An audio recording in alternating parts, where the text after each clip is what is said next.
Sir ఇప్పుడు stock market పడినప్పుడు, ఇప్పుడు స్టాక్స్ మీద కొంచెం ఇంపాక్ట్ పడుతుంది. సో, అదే స్టాక్ మార్కెట్ పడినప్పుడు, ఇప్పుడు మన మ్యూచువల్ ఫండ్స్‌లో ఎవరైతే ఇన్వెస్ట్‌మెంట్ చేస్తారో, దానిపైన ఎలాంటి ఇంపాక్ట్ పడుతుంది సార్? ఏదైనా హ్యూజ్ ఇంపాక్ట్ పడుతుందా? లేకపోతే కొంచెం మైల్డ్‌గా మనకేమైనా రిస్క్ లేకుండా మైల్డ్‌గా ఇంపాక్ట్ పడుతుందంటారా? నిహాల్ గారు మంచి సబ్జెక్ట్ అండి. ఇప్పుడు మనం మాట్లాడుకునేదేంటంటే, ఒక మార్కెట్ పడేటప్పుడు, స్టాక్స్ పడేటప్పుడు, మ్యూచువల్ ఫండ్స్ మీద ఎలాంటి ఎఫెక్ట్ ఉంటుందని మాట్లాడుకుంటున్నాం. సో, జనరల్‌గా ఒకవేళ మార్కెట్ పడడం అనేటప్పుడు చూసుకుంటే, దానికి వేరియస్ రీజన్స్ ఉంటాయి. ఒకటేంటంటే ఇప్పుడు సినారియోస్ చూసుకుంటే గ్లోబల్ అన్‌సర్టనిటీస్ వల్ల పడుతుంది. కరెక్ట్? కానీ కొన్నిసార్లు కంపెనీ పెర్ఫార్మన్స్, దాని గ్రోత్, దాని మీద బట్టి బేసిస్ మీద క్వార్టర్లీ రిజల్ట్స్ వస్తుంటాయి చూసారా కంపెనీస్‌వి. దాన్ని బట్టి వాళ్ళ స్టాక్ పడే ఛాన్సెస్ అనేది కనబడుతుంటుంది. సో, ఈ 2 రీజన్స్ గాని మనం కంపేర్ చేసుకుంటే, జనరల్‌గా వాళ్ళ క్వార్టర్లీ రిజల్ట్స్ పెర్ఫార్మ్ చేయట్లేదు అన్నప్పుడు తగ్గే ఛాన్సెస్ ఉంటాయి. అది జనరల్‌గా అక్రాస్ అన్ని కంపెనీస్‌లో అయ్యే పనులు జరగవు. కొన్ని కంపెనీస్ పెర్ఫార్మ్ చేస్తది. కొన్ని పెర్ఫార్మ్ చేస్తాయి.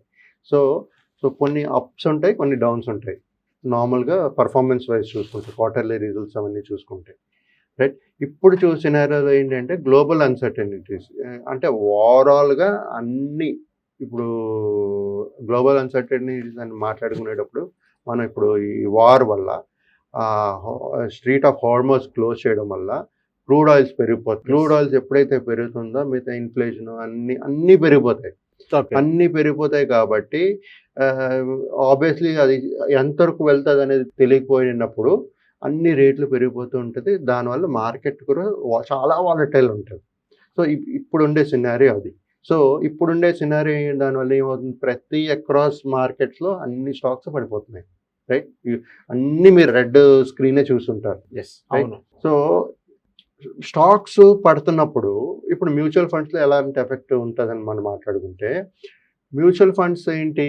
మ్యూచువల్ ఫండ్స్‌లో there are types of mutual funds. Equity mutual funds, debt categories, hybrid categories, ఈ మెయిన్ ఇవి ఉంటాయి.